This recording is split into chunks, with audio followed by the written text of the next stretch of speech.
voilà, donc pour animer ce webinaire et vous accompagner donc dans la compréhension des enjeux liés à la directive européenne sur la transparence des rémunérations.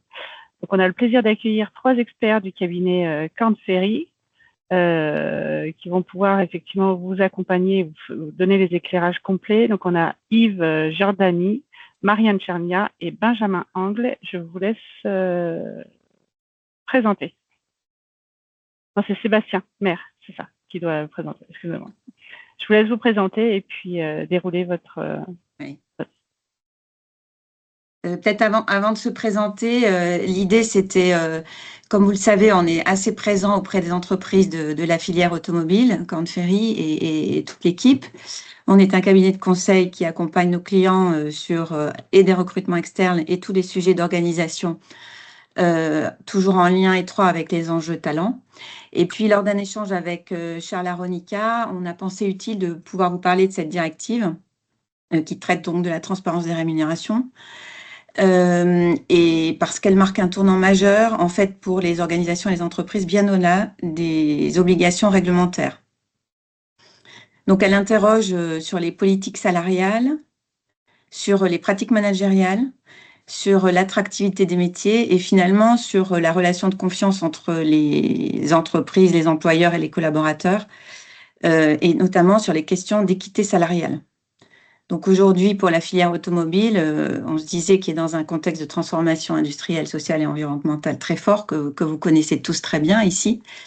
On se disait que donc ce qu'on voit auprès de nos organisations et dans les derniers échanges que nous avons eus avec nos clients, c'est un enjeu de conformité pour les organisations, un levier de performance durable et un facteur d'évolution des équilibres sociaux. Donc aujourd'hui, avec l'équipe ici, qu'on va se présenter, c'est de vous aider à décrypter les impacts de cette directive européenne, concrètement, d'identifier les risques et aussi d'identifier surtout même les opportunités stratégiques qui peuvent être engendrées par cette directive pour les entreprises de votre secteur. Donc, je laisse peut-être Sébastien Yves se présenter rapidement, puis je termine juste après. On va faire de la droite vers la gauche. Donc, Sébastien Maire, je suis un consultant chez Korn Ferry depuis 5 ans. J'ai beaucoup travaillé sur des questions d'efficacité opérationnelle et d'organisation dans le monde automobile. Donc, je vais co-animer avec Marianne et Yves cette session aujourd'hui. On pensait vous faire une première présentation et puis après laisser pas mal de temps aux questions et réponses, puisque vous avez peut-être certainement déjà des questions auxquelles vous vous attendez à des réponses et puis des spécificités que vous souhaiteriez aborder. Bonjour à tous, Yves Giordani, donc consultant également Korn Ferry sur la partie rémunération globale, anciennement dans des entreprises de logistique et agroalimentaire. Et voilà, mon objectif est d'accompagner Sébastien et Marianne sur cette partie voilà, de qu'est-ce que la directive, qu'est-ce qu'elle emmène, et également vous présenter une feuille de route qui peut être applicable dans vos entreprises. Et donc, moi, de mon côté, je suis spécialisée sur le recrutement de cadres dans un contexte très fortement orienté sur l'automobile et la mobilité en général, sur un périmètre européen et notamment franco-allemand. Et au préalable, avant de rejoindre Korn Ferry, j'ai 20 ans de cabinet propre dans l'industrie automobile. Et je suis coach aussi. Voilà. Donc, les experts du sujet sont Sébastien et Yves. Je vous laisse prendre la parole. Merci Marianne. Alors, ravi d'être avec vous. Vous l'avez certainement lu, vous en avez certainement entendu parler, vous en avez peut-être parlé entre vous. Il y a une nouvelle directive européenne qui a été votée il y a déjà une petite année, qui entre en vigueur en juin 2027. Elle s'appelle Directive européenne sur la transparence des salaires et des rémunérations. Toute directive européenne, avant d'entrer en vigueur dans chacun des États de l'Union européenne, fait l'objet d'une transposition au regard de la loi française, et cette transposition, elle doit arriver au plus tard le 7 juin 2026. Donc on est à un peu moins de 180 jours de bien comprendre quels seront les tenants et les aboutissants de cette directive européenne traduite dans le droit français. Autrement dit, c'est au menu du Parlement pour les 6 mois à venir. Et c'est le moment dans lequel, à partir des orientations qui sont données au niveau européen, on va pouvoir commencer à préparer la mise en conformité. Peut-être à titre de rappel ou de découverte, que dit cette directive européenne?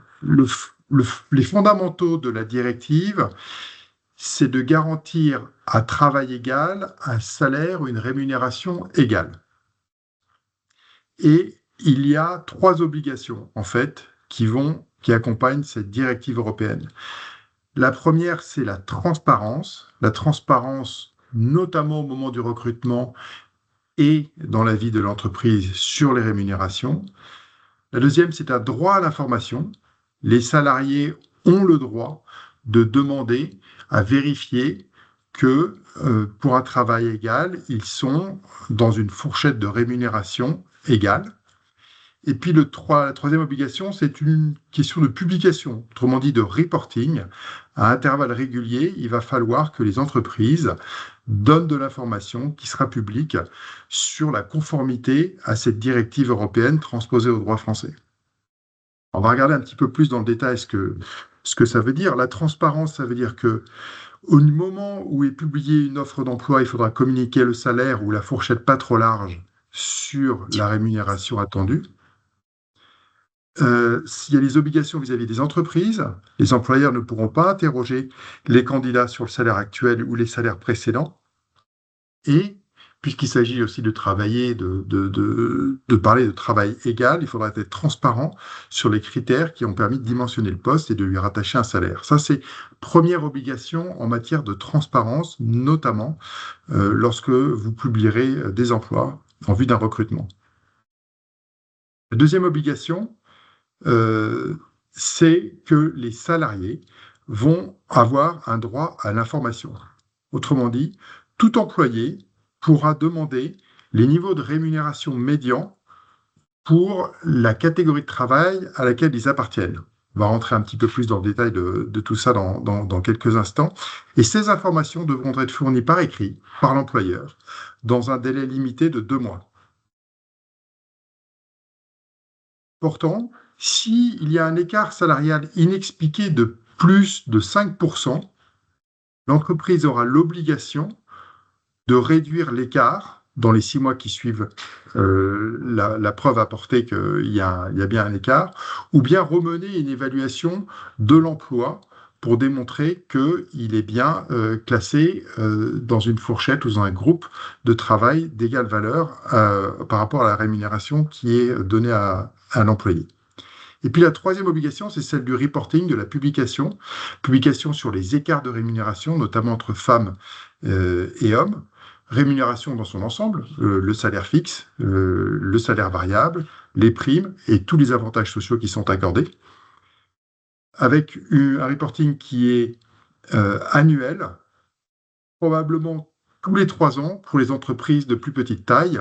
Et ça, c'est le Parlement français en fait qui devra choisir où est ce seuil. On est probablement autour de 150 employés. Donc, autrement dit, un rapport tous les 3 ans sur les écarts de salaire hommes-femmes pour les entreprises de moins de 150 salariés, a priori, et puis annuel pour toutes les autres entreprises.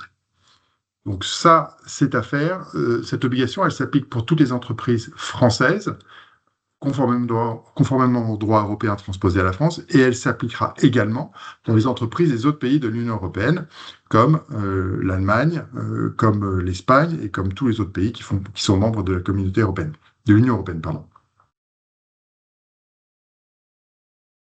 Et quand on a ces discussions aujourd'hui, puisque c'est notre métier avec les entreprises des différents secteurs, on voit que chacune des entreprises se met en mouvement par rapport aux besoins de remise en conformité par rapport à cette directive qui pointe son nez et qui sera applicable en juin 2027. La première chose que l'on constate, c'est que les entreprises sont en train de regarder comment elles classifient leurs emplois. Autrement dit, comment est-ce qu'elles constituent des groupes de salariés qui ont un travail d'égale valeur. Il permettra ensuite de faire des analyses d'écart de rémunération. Analyses d'écart de rémunération qui sont statistiques, c'est le deuxième point. Sur la base de la classification des emplois, avec les données actuelles, on peut commencer à identifier quels sont les écarts de rémunération statistiques et de reconnaître ou d'identifier là où on a potentiellement un problème ou un point qui sera mis en avant, c'est là où on a plus que 5% d'écart au sein d'un groupe de travail d'égale valeur. Très logiquement derrière, les entreprises commencent à réfléchir, à affiner, à clarifier, voire à redéfinir leur politique de rémunération pour rester dans l'enveloppe des 5%. Elles vont aussi mettre à jour leur système d'information RH avec ces données-là et aussi se donner la possibilité de produire le reporting à intervalles réguliers.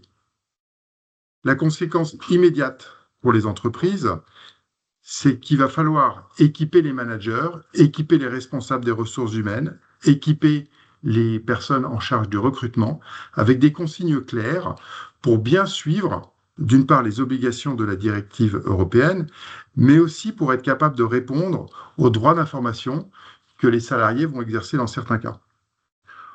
Autrement dit, on constate qu'on est sorti d'une phase d'attentisme pour une phase de passage à l'action, de manière à se mettre en conformité sur l'année 2026 et être prêt en juin 2027 à opérer pleinement dans le cadre de la directive européenne, notamment parce que les données salariales et les données de rémunération qui vont faire foi en juin 2027 sont celles de l'année 2026, de l'année qu'on s'apprête à démarrer.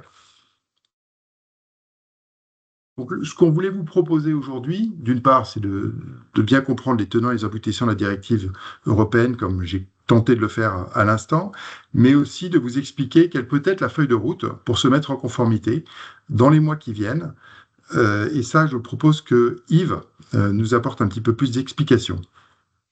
Merci Marianne, merci Sébastien. Je reviens juste effectivement sur la transposition en France. En France, on est dans une phase active. Il n'y a pas de texte final, mais c'est en cours de réflexion. On a des pays qui sont déjà bien plus avancés, comme la Belgique, la Suède, l'Irlande, la Finlande, la Lituanie, qui ont déjà adopté, ou en tout cas, il y a des projets qui sont en cours, et des pays qui n'ont pas du tout de projet, dont l'Espagne et l'Italie, tu en parlais, Sébastien. Donc on est, on va dire en France, avancé, mais on a encore une incertitude. Vous avez en tête la CSRD qui a été repoussée.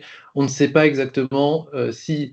On considère que ça va être appliqué en juin 2026. Néanmoins, il reste cette incertitude. Néanmoins, on sait que ça va arriver. Donc, en France, on a déjà déployé beaucoup de choses avec l'index égalité professionnelle. Donc, on sait que ça va de toute façon avancer quoi qu'il arrive. Donc on est effectivement là sur des obligations et comme le disait Sébastien, des opportunités également. Ce qu'on vous propose, c'est une feuille de route qui peut être appliquée. Donc aujourd'hui, c'est de vous présenter une approche pour réussir la mise en œuvre de ces obligations et de ces opportunités, en essayant que vous ayez pas une to-do list, mais une liste de choses, des étapes à ne pas oublier, que ce soit à votre niveau, mais vous avez certainement un niveau de veille élevé, mais aussi pour vos interlocuteurs qui sont parfois loin, comme des comités de rémunération ou des conseils d'administration ou des membres COMEX que vous devez informer sur cette directive, parce qu'ils regardent les journaux comme tout le monde et ils ont énormément de questions, comme on en a tous aujourd'hui. Donc on a là sur la directive pas de dispositif spécifique pour le secteur automobile, ça s'applique de manière transversale dans tous les domaines, que ce soit public ou privé. Néanmoins, vous avez des spécificités, des enjeux peut-être organisationnels plus complexes que dans d'autres secteurs, donc c'est important de garder en tête ces spécificités. Ce qu'on vous propose ici, c'est de regarder toutes ces différentes étapes, que ce soit de l'état des lieux, mais comme je le disais, que vous faites déjà, la veille réglementaire. Est-ce que vous êtes en ligne? Est-ce que vous connaissez déjà la directive? Est-ce que vous êtes OK avec ce qu'elle emmène? Et la préparation, donc, et ça va au-delà de la rémunération. Sébastien et Marianne en parlaient, c'est aussi les enjeux de recrutement, d'entretien RH, de mobilité. Il y a beaucoup de sujets RH au-delà des métiers de rémunération. Donc ça emmène parfois plus que des sujets uniquement à la DRH, mais des sujets plus globaux dans l'entreprise en général. Vous avez également après la fondation, ce qu'on appelle la fondation nous, parce que c'est même la directive en parle, c'est les référentiels d'emploi, ce qu'on considère comme être un critère objectif principal dans cette directive. Et là, on parle d'architecture des emplois et pour définir un travail égal, salaire égal. Donc ça passe, on en reparlera tout à l'heure, vous avez des classifications de conventions collectives et vous avez les classifications, dont celle de Korn Ferry, mais il y en a d'autres à côté que vous appliquez peut-être déjà aujourd'hui. Ensuite, vous avez l'analyse d'équité interne, qui permet d'évaluer les écarts et les répercussions financières éventuelles.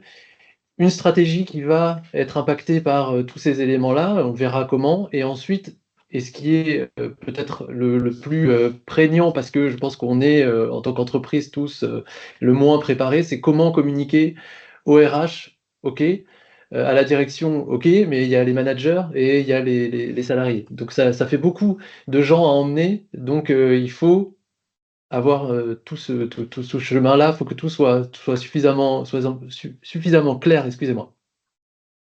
Alors sur la partie état des lieux, voilà, sur la partie état des lieux, au-delà du tableau, vous voyez, voilà, c'est un tableau représentatif. L'idée ici, c'est comme vous le voyez dans le texte, c'est d'être collectivement décider de l'importance accordée à la directive. Pour avoir été en entreprise, quand on parle de cette directive à la direction, parfois il y a de la considération, parfois il y a de la « Ah, encore une autre directive européenne, après la CSRD, on n'en peut plus ». Voilà, donc il faut comprendre quelle importance l'entreprise veut donner à cette directive. Est-ce qu'elle voit ça comme quelque chose qui va l'impacter, et alors il faut aller de l'avant. Donc c'est bien comprendre en interne comment les parties prenantes sont informées et jusqu'où ils veulent aller. Donc je disais, ça concerne tous les processus RH, recrutement, de la publication des offres à l'adaptation des entretiens, les entretiens RH annuels. Voilà. Donc les questions à craquer, si j'ai envie de dire aujourd'hui, c'est où est-ce que vous êtes situé sur le spectre de l'équité salariale? Où pensez-vous, vous, être actuellement? À quoi ressemble votre chemin pour parvenir à cette transparence? Quelle est la feuille de route, les grandes lignes? Et est-ce que tout le monde en interne est aligné, RH, manager, direction? Et là, à partir du moment où on a un état des lieux, on a ce qu'on appelle la structure, donc la structuration, l'évaluation des postes, l'architecture des emplois. Et donc là, la directive, elle part de critères objectifs, et un des critères objectifs est cette méthode d'évaluation. Alors nous, chez Korn Ferry, on a une méthode d'évaluation, donc on est assez bien placé pour en parler. Vous en retrouvez d'autres à côté, que vous connaissez certainement aussi. Vous connaissez celle des conventions collectives sectorielles. Par expérience, on a tendance les entreprises ont, même quand elles ont une convention collective avec une classification comme celle de la métallurgie AC, qui est d'ailleurs basée sur les critères de la méthode Korn Ferry, habituellement les entreprises ont tendance quand même à faire appel à nous ou à d'autres pour le top management, puisqu'on on arrive sur des métiers très spécifiques avec des spécificités très prégnantes et difficiles à évaluer via une classification, et qui permet aussi d'avoir un regard externe, qui permet d'avoir une indépendance vis-à-vis de l'interne. Donc vous retrouvez ici 3 gros blocs. La compétence, donc là c'est tout ce qui est technique, managérial, relationnel. Donc là c'est clairement auditable lors de, voilà, vis-à-vis de vos salariés, représentants personnels, c'est auditable, c'est une dimension qui est neutre en matière de genre. L'effort, là où on va regarder l'effort mental nécessaire pour occuper le poste, niveau de réflexion, liberté d'action. La responsabilité, là c'est tout ce qui est l'impact et la liberté d'action et l'ampleur. Vous retrouvez les conditions de travail qui ne sont pas forcément dans nos méthodes, mais qui permettent c'est un ajustement contextuel en fonction du contexte de votre entreprise. Et ici, vous avez une méthode qui permet d'être objectif et neutre, et qui permet aussi, c'est une méthode qui exige aussi d'avoir des justifications écrites par facteur, ce qui permet d'avoir une traçabilité auditable par le régulateur. À partir du moment où vous avez structuré vos postes, on arrive à un élément fondamental de la directive, c'est l'analyse des écarts. L'analyse des écarts, elle peut se faire directement via, si vous le souhaitez, en interne, mais il y a aussi des outils qui existent sur le marché, des outils que vous connaissez peut-être déjà, et un outil qui a été créé chez Korn Ferry, qui permet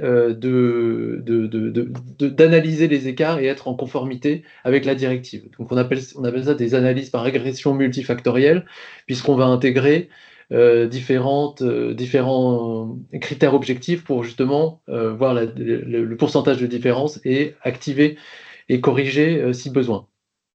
Là, actuellement, si on regarde les documents de l'INSEE, on est à 22% d'écart en revenu annuel, 14% si on prend les à travail identique, et on descend à 4% si on a des emplois comparables. Mais il y a une énorme disparité entre les secteurs et les entreprises.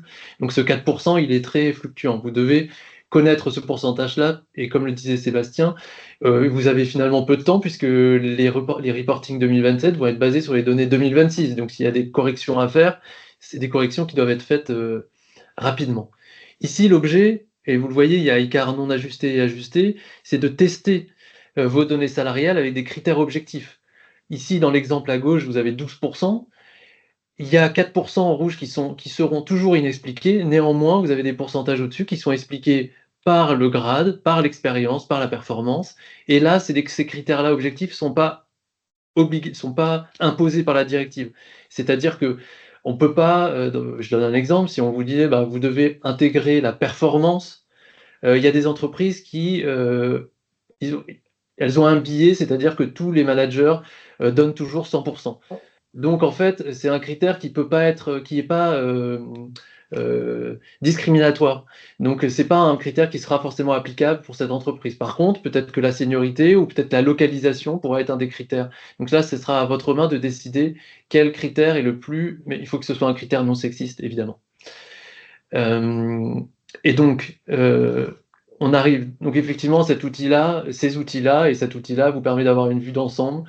Rapidement, vous analysez par département, par quartile, par niveau, les écarts, et également une méthode qui vous permet de, si vous avez des corrections à faire, combien ça doit vous coûter, et également quel est en termes de timing, vous accompagnez sur ce sujet-là. Après cette analyse-là, on a la revue de vos politiques de rémunération, parce qu'effectivement, quand on a fait un état des lieux, quand on a fait du grading, de l'évaluation, quand on a analysé les écarts, on a certainement des biais qui faisaient que ces écarts, pour réduire ces écarts, vous avez peut-être des modifications à faire, que ce soit au niveau des processus de revue de salaire, des process de performance, et éventuellement, ça pourrait être aussi des sujets de grille salariale, de grille de bonus, de matrice d'augmentation. Peut-être qu'actuellement, vos matrices d'augmentation ne sont pas adaptées et doivent être revues. Peut-être au niveau de la mobilité. Donc l'idée ici, c'est de créer une structure salariale qui soit claire, neutre et cohérente, ce qui peut-être est déjà le cas. Mais en tout cas, après cet état des lieux et l'ensemble des éléments que vous avez vus, ça peut être un débouché. Et le débouché, c'est celui-ci, c'est la revue de vos politiques. Alors, je parle des revues rémunération, de la politique rémunération et avantages sociaux. Ça peut être également une revue d'autres process RH plus globaux. Voilà, donc là, c'est un exemple de mise en place de grille salariale où effectivement, on cherche à s'adapter au plus près à la situation qu'on observe dans l'entreprise. Donc s'il y a souvent des décalages sur certains secteurs, on va chercher à obtenir une grille salariale qui favorise et réduit les écarts entre les hommes et les femmes. Merci Yves. Alors, comme on le disait tout à l'heure, on voit bien qu'il y a un aspect technique autour de la création ou l'affinage du référentiel d'emploi, les analyses préalables d'équité interne, et puis qui vont ensuite se systématiser dans le reporting, et puis tout ce qu'on peut faire pour se rendre plus conforme en termes de rémunération à l'issue des analyses qui ont été réalisées. Il y a aussi une question assez essentielle qui est de se préparer à la mise en œuvre de la directive européenne. Alors, je vois qu'il y a une question qui a été posée. Peut-être qu'il faut la prendre avant d'aller dans la section suivante, si elle est sur la question technique. Il y a une main qui a été levée. Oui, c'est Je ne vois pas l'écran, en fait, parce que je suis en présentation. quelqu'un qui s'appelait Gonzalo quelque chose, je crois. C'était une fausse manipulation, désolé. Non, pas de problème. Alors, en fait, que vous soyez ou que dans vos équipes, il y ait bien entendu des dirigeants, des managers, des personnes au sein de la direction des ressources humaines, vous serez amené à devoir communiquer et répondre aux questions, notamment autour du sujet du droit à l'information. Donc, côté ressources humaines, avant tout autour des activités de recrutement, mais aussi d'apporter les éléments d'information que les managers pourront être amenés à discuter avec les employés et les salariés qui en font la demande. Et puis, il y aura aussi des discussions à avoir avec les représentants du personnel, avec les représentants des syndicats. Ça fera certainement l'objet d'une communication interne et régulière. Et puis, il faudra se conformer du point de vue juridique à la directive. Donc, il y a un réel besoin à apprendre aux différentes personnes qui sont dans l'entreprise à vivre dans l'environnement de la directive européenne. Pour faire cela, et ça dépend un peu de l'ambition que vous souhaitez donner et comment est-ce que vous pouvez transformer cette directive en une opportunité stratégique. Il y a la question de la transparence et la question de l'équité et la manière dont vous voulez la faire vivre dans l'entreprise. Ce qui nécessite de réfléchir à la stratégie de communication que vous voulez mener et à la stratégie de conduite du changement, et je dirais de comment est-ce que vous allez apprendre aux managers, aux responsables des ressources humaines, notamment, à vivre de cet environnement. Il y a un certain nombre de solutions. Je pense que le plus important, c'est de décider, et ça revient sur le point par lequel a démarré Yves, de décider au sein de l'entreprise, au sein de votre organisation, quelle ampleur, quelle importance vous voulez donner à la directive. Est-ce que vous voulez rester au niveau de la conformité, qui est le niveau obligatoire, qui est probablement le premier niveau, ou est-ce que vous pensez pouvoir en faire un élément différenciateur, un élément différenciant sur le marché, parce que vous serez un grand promoteur de la transparence et de l'équité salariale. Donc, on vous encourage vivement non seulement à regarder le côté technique et les implications de la directive européenne sur la transparence des rémunérations, mais aussi d'appréhender comment est-ce que vous allez la communiquer et transformer l'entreprise à l'occasion de sa mise en œuvre. Alors, on a beaucoup parlé, à peu près 25 minutes, propose d'utiliser une partie du temps qui reste pour avoir vos commentaires, répondre à aux questions que vous avez par rapport à cette directive et ce que ça veut dire pour les entreprises du secteur de la mobilité et de l'automobile.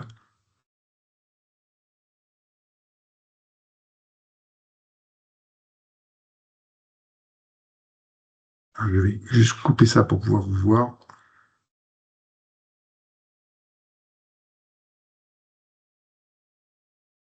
C'est probablement la première question qui est difficile. Marianne, je vois que tu as ta main levée, peut-être que c'est... Ah non, moi je voulais pardon. juste, c'est aussi une erreur, je ne sais pas pourquoi, mais non, mais ça peut être, au lieu de questions, ça peut être déjà de partager votre expérience sur ce sujet-là.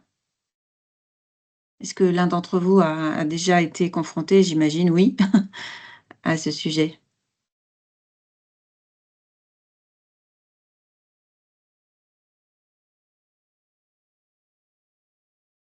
Ils n'osent pas. Qui est-ce qui veut se lancer ou bien sinon vous le faites sur le chat si vous préférez, si vous avez des questions ou... Bon, après, Bonjour, c'est Cécile Bernard. Alors, je vais juste poser déjà une question. Est-ce qu'on est en environnement RH dans cette call ou on peut avoir des gens de notre entreprise qui sont hors RH, puisque c'est important de ne pas divulguer certaines informations? C'est ouvert à tout le monde, oui. Donc, c'est pour ça que pour les questions, c'est plus difficile de vous poser les questions puisque c'est les réflexions sur lesquelles on est aujourd'hui et je préférais que ça reste en milieu RH.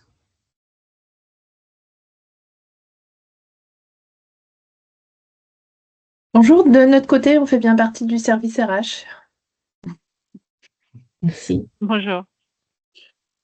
Alors, pour faire large, peut-être pour que les gens puissent comprendre, nous sommes dans la métallurgie, donc nous avons la classification de la métallurgie. Donc, nous sommes dans un groupe international, nous avons notre propre classification interne. Actuellement, il n'y a pas forcément une lecture immédiate entre les deux classifications. Donc, c'est le premier chantier sur lequel nous devons travailler pour nous assurer d'une certaine cohérence pour pouvoir justement par la suite avoir une décision qui est prise sur quelle classification allons-nous retenir pour la partie justement communication sur nos grilles de salaire. Est-ce qu'on prend la métallurgie? Est-ce qu'on prend le grading de notre groupe? Ce sont toutes les informations sur lesquelles, enfin, toutes les réflexions que l'on a actuellement et le dossier sur lequel on travaille. Et ensuite, derrière, on attend un petit peu plus d'informations sur tous les éléments qui doivent rentrer, puisqu'aujourd'hui, on nous a dit qu'il fallait avoir une liste exhaustive qui allait jusqu'à la partie RSU, c'est-à-dire tout ce qui est actions gratuites, les avantages sociaux, par rapport au temps de travail. Donc, c'était encore flou. Donc, ce qu'on s'est dit, c'est qu'on prenait tous les éléments qui tournaient dans notre paye. On ne fait aucune... on n'écarte aucune donnée actuellement. Donc, on est en train de collecter toutes les données depuis la paye qu'on va transposer dans un fichier. Et pour nous, on est quand même aidé au niveau du groupe pour cette procédure, puisque c'est piloté en centrale depuis les États-Unis directement. Voilà. Effectivement, sur la deuxième partie, vous parlez des données de paye. Je pense que c'est effectivement, il y a pas mal de données qui viendront de la DSN, qui viendront de la paye. Donc, vous avez raison, je pense, de prendre large. Actuellement, on parle d'avantages en nature et avantages en espèces. Donc, c'est assez suffisamment flou pour comprendre que ça va être ce qui est dans la paye. Néanmoins, vous avez raison, on n'a pas encore tous les éléments est-ce qu'on va aller jusqu'aux avantages sociaux? Donc, ça peut être assez contraignant puisque c'est pas forcément dans les mêmes outils, c'est pas forcément calculable de la même façon. Donc, ce point-là est à voir. Par rapport à votre première question, donc vous parlez c'est des entités qui sont. Vous avez parlé de la métallurgie ou de d'une Notre classification interne, oui, propre à l'entreprise. en interne. Et effectivement, vous posez la question si au niveau France, par exemple, vous prenez qu'une classification et laquelle vous prenez, c'est ça? Tout à fait. Parce que ce ne sont pas les mêmes critères en plus. C'est pas transposable et on n'a pas une table de correspondance avec une lecture simple. On l'avait autrefois, mais du fait de la nouvelle classification, on a cassé un petit peu cette lecture. Et c'est la réflexion qui fait qu'aujourd'hui, c'est plus difficile parce qu'on s'était dit jusqu'à présent, la convention donne le minimum. Mais pour la partie progression salariale, c'est le leveling interne qui nous permet de voir dans quelle fourchette le salarié se trouve.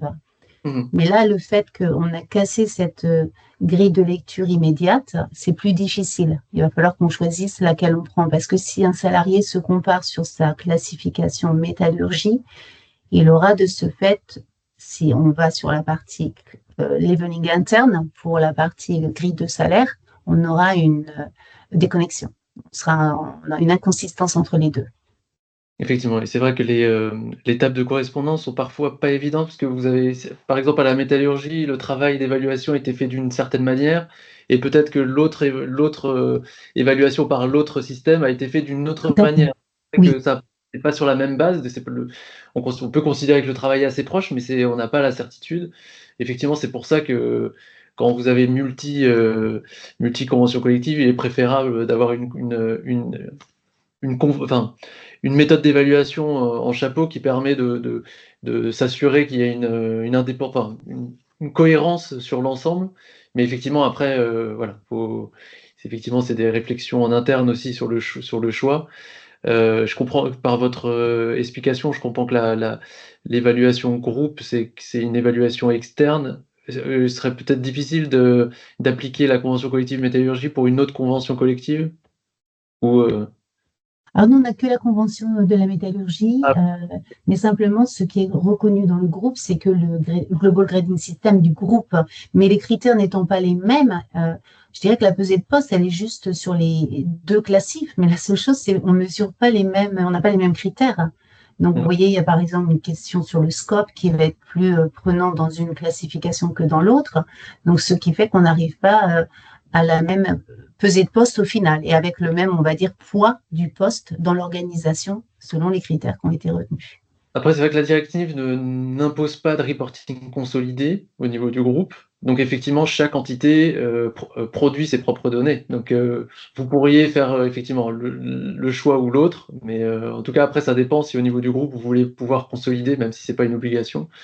Ça pourrait être plus difficile en conservant la convention collective métallurgique. Mais Mais on pourrait l'omettre complètement, c'est-à-dire dire aux salariés que pour nous, la référence pour justement toute la partie transparence et équité se base sur le grading interne et ne dire que la métallurgie ne nous sert que comme un minimum, hein, c'est-à-dire on ne peut pas payer en dessous du salaire minimum de la classification méta.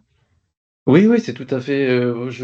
Oui, c'est exactement ça. Bon, après, moi, j'ai une expérience très personnelle vous avez la chance d'avoir une convention collective avec une classification qui est basée sur le grading Korn Ferry, donc c'est assez fiable, on va dire. C'est pas parce que je travaille chez Korn Ferry que je le dis, mais il y a d'autres conventions collectives qui le sont beaucoup moins. Donc effectivement, avoir quelque chose de plus indépendant et extérieur, ça peut. Après, ça dépend. J'ai tendance à dire ça dépend si vous avez suffisamment confiance en les évaluations que vous avez réalisées et les évaluations de poste via la convention collective, si elles sont à jour et vous êtes certain, même au niveau les plus hauts de l'organisation. Mais la réponse est oui, vous pouvez prendre une autre classification, il faut simplement qu'elle soit basée sur des critères objectifs, donc non sexistes, et que vous puissiez éventuellement en échanger à l'avenir avec vos représentants du personnel. D'accord. Merci. Bonjour, Joanne Lemoine, j'appartiens également à une entreprise de la métallurgie. Moi, j'ai une question concernant donc surtout la qualité de travail, puisqu'on parle d'emploi de valeur égale. Or, on sait très bien que deux personnes placées sur un même emploi vont pas avoir forcément la même qualité de travail fourni.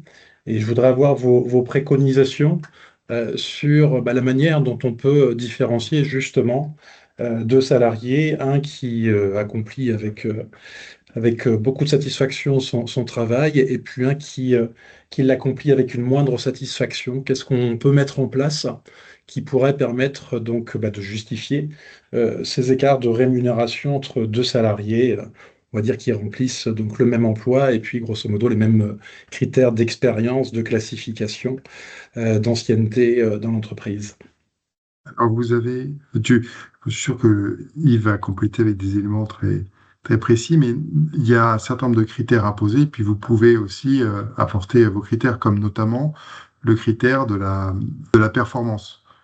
Si vous mesurez la performance peut être prise en compte pour définir la valeur du travail qui a été fourni.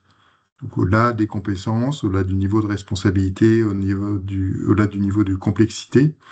Et dans l'exemple que Yves a montré, en fait, quand il y avait 12% d'écart, il y avait 3% des écarts qui s'expliquaient par un écart de performance.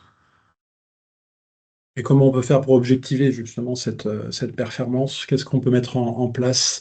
Alors, vous avez différentes choses. Vous avez ce qu'on appelle la nine box. Vous avez est-ce que le salarié est à fort potentiel?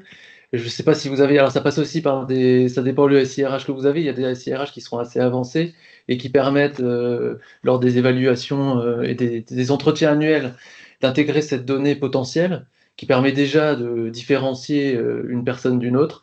Et ensuite, ce que Sébastien appelait la performance, donc c'est est-ce que la personne est au-delà des attentes, est-ce qu'il est aux attentes, est-ce qu'il est en dessous des attentes. Et là, ce critère-là peut être ajouté dans les critères objectifs. Et donc, deux personnes sur le même grade, sur la même fonction, avec le même niveau d'ancienneté, ne seront pas comparées aux mêmes personnes, puisque pas au même niveau de performance et de potentiel. Ça nécessite forcément, si on est sur des emplois comme celui des opérateurs, par exemple opérateurs de ligne, ça nécessite qu'il y ait un bilan, une discussion autour de la performance à intervalles réguliers, que ce soit noté et que ça soit ensuite pris en compte dans la construction de ces groupes de travail égal. Alors, on a déjà effectivement des choses qui existent en la matière sur lesquelles on pensait bien évidemment s'appuyer, donc il s'agisse de potentiel ou de maîtrise de l'emploi.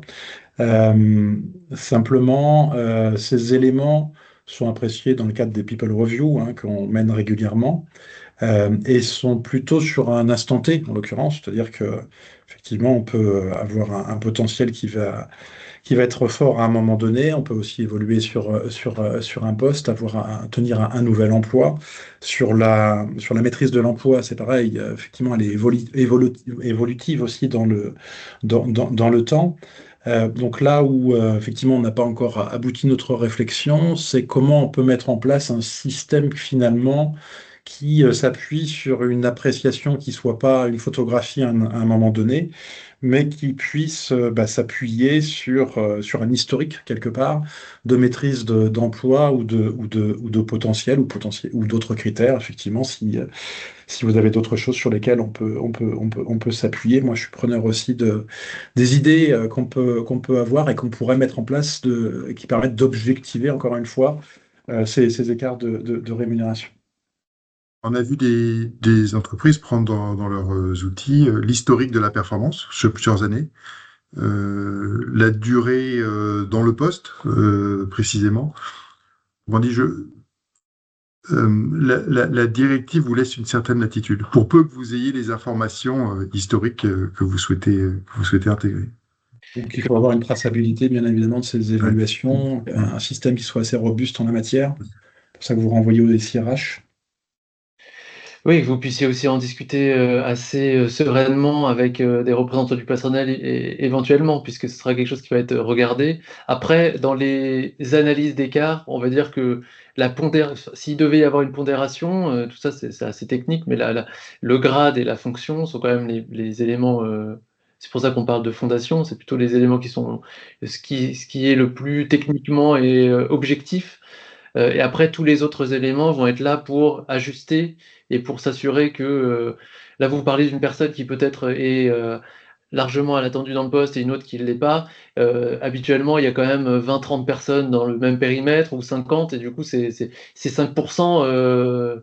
Il est possible que vous soyez à moins de 5%. Donc, il n'y aura pas forcément besoin de justifier par d'autres critères. Mmh.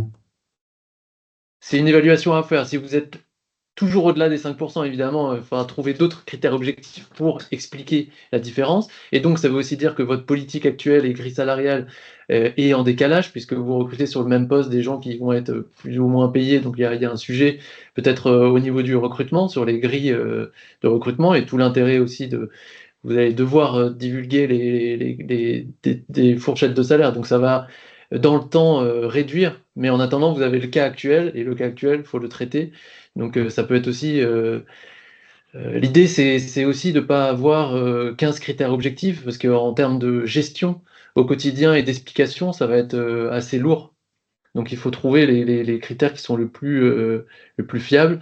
Et si vous considérez être dans les 5% avec 3-4 critères, ça suffit. Il n'y a pas d'obligation de nombre de critères et de critères. C'est très, très fluctuant en fonction de la situation et l'historique de l'entreprise. Et de sa capacité.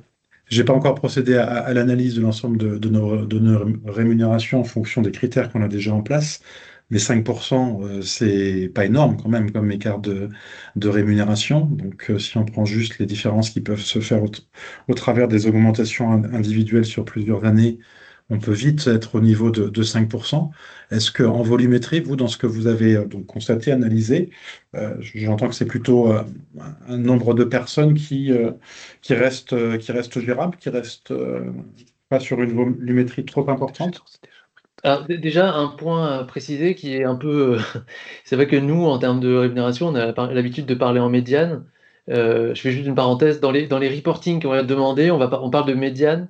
Dans les niveaux de rémunération qui seront demandés à titre individuel, on va parler de moyenne. On ne va pas parler de médiane. Donc, c'est vrai que c'est un peu sioux, mais il faut avoir en tête qu'on va regarder le niveau moyen de rémunération. Et effectivement, pour l'instant, dans les entreprises qu'on a pu suivre, les critères qu'ils ont sélectionnés sont suffisants pour réduire les écarts. Et si on n'est pas l'idée, c'est pas d'arriver à 0%. Donc, l'idée, c'est d'être au plus proche des 5% et de trouver. Donc, habituellement, ça nécessite des légers rattrapages et on n'a pas des choses. Voilà. C'est quand même avec il faut quand même se le dire, on a quand même une culture en France, je pense, d'essayer de se rapprocher depuis plusieurs années et de faire attention. On a eu des budgets d'augmentation, égalité homme-femme, enfin des sujets comme ça, on est assez alerte. Néanmoins, c'est très différent là, autour de la table, là, vous avez différentes situations, mais il me semble que c'est important de faire l'analyse pour se rendre compte. Après, je ne suis pas persuadé qu'on ait des écarts énormes. Je parlais de là tout à l'heure de l'analyse INSEE, c'est 3,8% si on prend, au même nombre, enfin, même, le même temps de travail sur un poste équivalent, en moyenne, sur le privé-public. Donc, il va y avoir des différences dans les entreprises, mais je ne pense pas que vous allez arriver. Mais ce qui peut être possible, c'est parfois dans certains départements, vous allez retrouver, par exemple, dans le département communication, peut-être un décalage. Et là, c'est l'historique parce que vous avez une quinzaine de personnes et peut-être qu'il y a un décalage. Vous pouvez aussi avoir le cas s'il y a des entreprises avec beaucoup, dans l'automobile, beaucoup d'hommes. Enfin, mais c'est difficile de vous faire une analyse. On est aussi au début. On va dire que la directive, ça fait longtemps qu'on la connaît, mais les entreprises ont mis du temps à se mettre dans le sujet. On sent que là, ça part vraiment très fort et donc on essaye, notamment via ce type de webinaire, pour vous sensibiliser. Et voilà, mais c'est difficile de vous répondre précisément. Très bien, merci. On a une question. Ok, une autre question, ouais. Oui. Oui, bonjour, Marie Fraudet de la Forêt, je suis également dans la métallurgie. Une petite question, donc on a on a les grades, les fonctions, les notes de performance, la localisation, l'ancienneté, ce que j'ai noté de ce que vous avez fait comme présentation. Évidemment le salaire. Comment vous pondérez tous ces sujets en fait? Parce que forcément, on n'a pas les mêmes salaires pour quelqu'un qui débute ou quelqu'un qui a 15 ans dans l'entreprise sur le même poste. Comment on peut pondérer et qu'est-ce qui sera tolérable en termes de pondération sur un pourcentage final?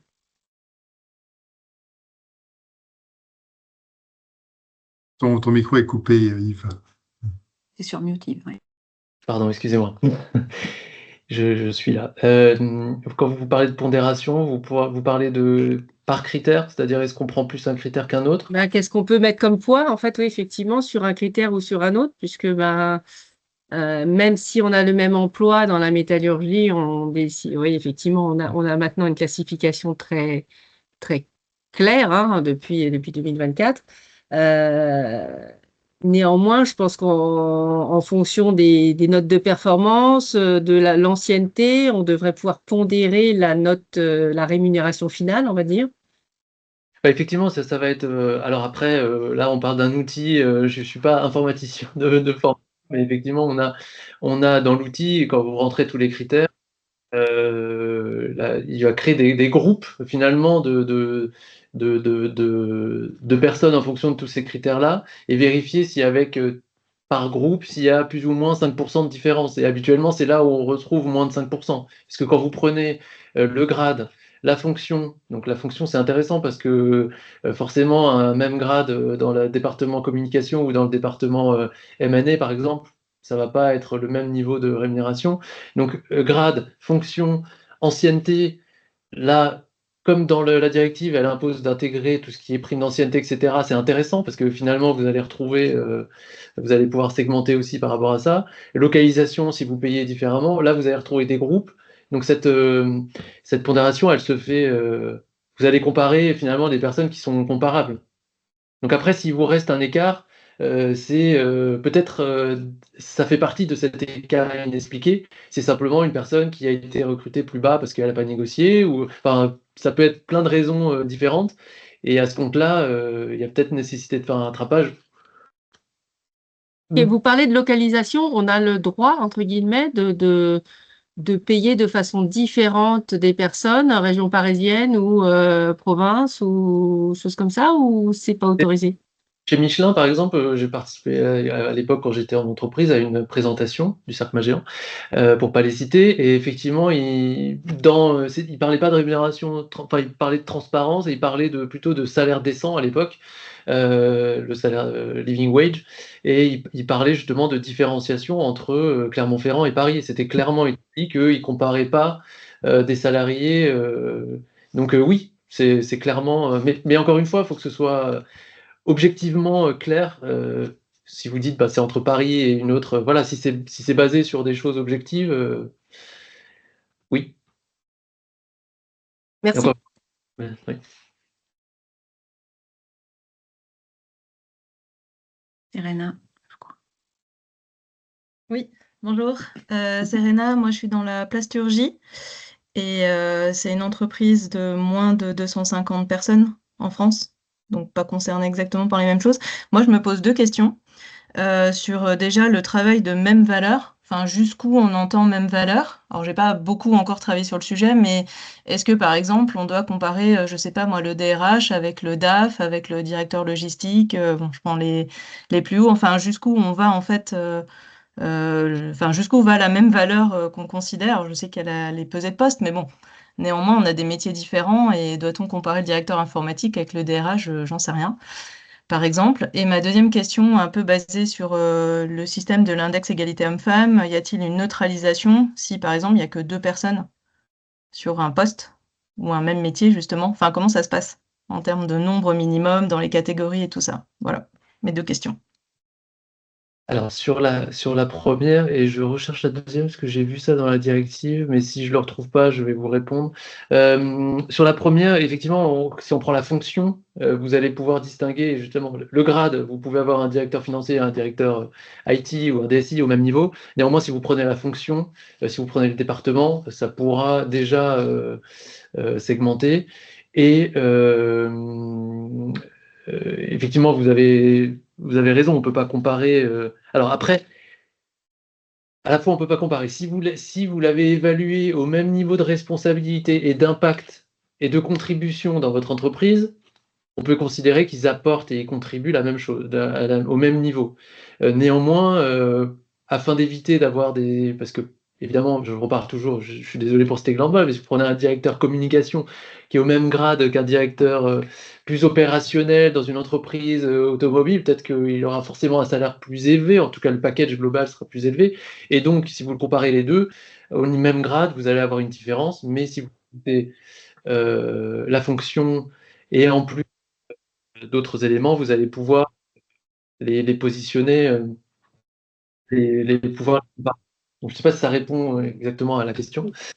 Oui, oui, et en fait, c'est aussi cette notion de marché de l'emploi, parce qu'on sait qu'il y a des moments où certaines compétences coûtent plus cher, et puis 3 ans plus tard, bah, ça peut baisser ou augmenter. Donc, à un moment donné, on a acheté, entre guillemets, ça, et on vit avec ça, et enfin, je sais pas trop comment on le prend en charge, Oui. par rapport au Alors métier après, aussi. c'est aussi l'objet des grilles salariales, c'est pour ça qu'on a choisi de vous en parler, c'est-à-dire que on peut accepter dans un cas exceptionnel de sortir d'une grille salariale parce qu'on cherche un top performer, etc. Mais il faut pouvoir après, avec un critère objectif, le matérialiser qu'il est à fort potentiel et donc le dissocier peut-être des autres. Mais sinon, évidemment, même si je sais que les directeurs n'aiment pas trop, la direction n'aime pas trop ça quand on rentre les grades dans des carcans avec des minimums, etc. On aime bien pouvoir recruter aussi la personne qu'il faut au bon moment, au bon salaire. Donc effectivement, il faut trouver. Et encore une fois, si vous, quand vous faites l'analyse, vous n'avez pas de gros écarts qui sont à 3-4%, c'est des questions que vous n'avez pas forcément besoin d'aller plus loin non plus, puisque vous respectez, mais à l'avenir aussi, avec ces grilles et cette notion de valeur égale, travail égal, vous pourrez vous assurer que si vous recrutez quelqu'un, il va pas sortir ou il va pas exploser une moyenne et vous mettre en difficulté. Et sur la neutralisation, je suis désolé, j'ai pas retrouvé, mais il me semble qu'il n'y a pas de notion de nombre. Mais par contre, il a indiqué qu'effectivement, si on ne doit pas pouvoir retrouver une personne spécifique, donc il y aura une notion de nombre minimum pour pas qu'on puisse retrouver dans un groupe de personnes voilà. Donc oui, il y a cette notion-là, mais ce sera précisé dans la transposition. Il n'y a pas de limitation de nombre dans la directive. D'accord, merci. Il reste 5 minutes, on a une autre question qui a été posée.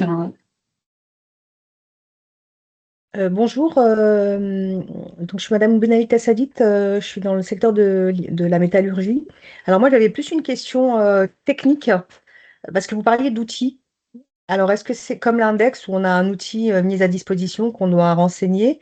Est-ce qu'on aura ce genre d'outil-là pour la transparence des rémunérations ou pas du tout? Ou c'est quelque chose qu'on doit travailler nous-mêmes et je ne sais pas si ma question est claire.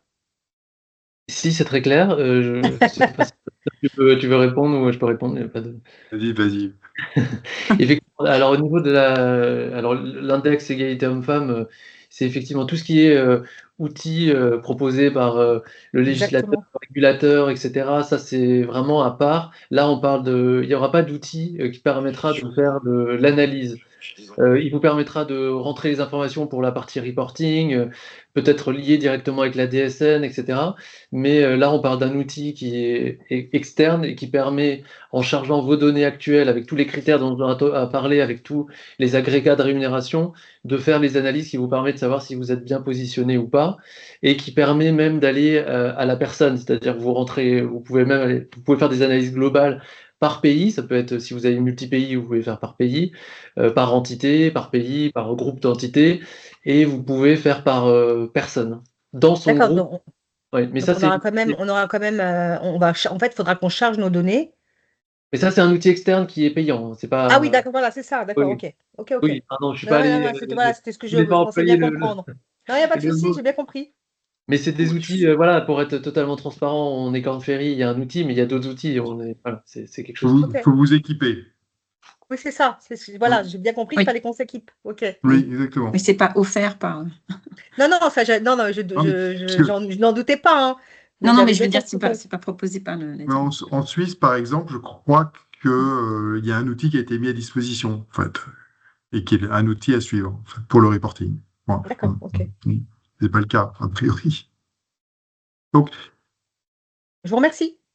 Si vous reste des questions, alors d'abord c'est enregistré, ensuite on peut être joint, Marianne, Yves ou moi, pour plus de questions. Mais vous pourrez nous envoyer la présentation que vous avez donnée tout à l'heure, les slides. Oui. Donc on voit bien l'importance de la classification et les questions que ça pose, surtout quand on sort des travaux de la refonte de la classification de l'UIMM.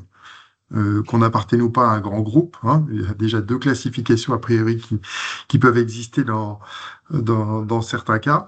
On voit que les paramètres sont assez ouverts, donc choisir les critères qui sont pertinents pour chacune de vos organisations est un travail essentiel. Yves a précisé qu'il valait mieux partir sur l'ensemble des éléments de rémunération, bien entendu salaire fixe, prime, incentive à plus long terme, avantages en nature et bénéfices sociaux. Peut-être qu'on aura la bonne surprise après de voir cela réduit. Et puis de commencer sur la base de ces éléments à faire les premières analyses dès à présent, ce qui vous donnera une vision plus claire des endroits où vous restez dans l'enveloppe des 5% de la valeur médiane et l'endroit où vous avez peut-être ou besoin d'affiner ou besoin de commencer à réfléchir à des évolutions de la rémunération. Et je précise juste, j'ai retrouvé la phrase, excusez-moi, quelqu'un a posé la question sur le nombre de salariés identifiables. La directive dit dans l'article 12, les informations communiquées doivent respecter la RGPD et ne pas révéler la rémunération d'autres salariés identifiables, sauf aux représentants des travailleurs et organismes compétents. Donc on n'a pas de notion de nombre. Voilà, c'était juste pour clarifier ma réponse de tout à l'heure. Et il est 59, donc je présume que nous avons fini ce webinaire. N'hésitez pas, si vous avez des questions, des interrogations, nous sommes disponibles, évidemment, pour y répondre. Eh ben, merci beaucoup à vous trois, et puis je transmets effectivement le replay et la présentation à nos membres qui ne manqueront pas de vous recontacter s'ils ont des questions.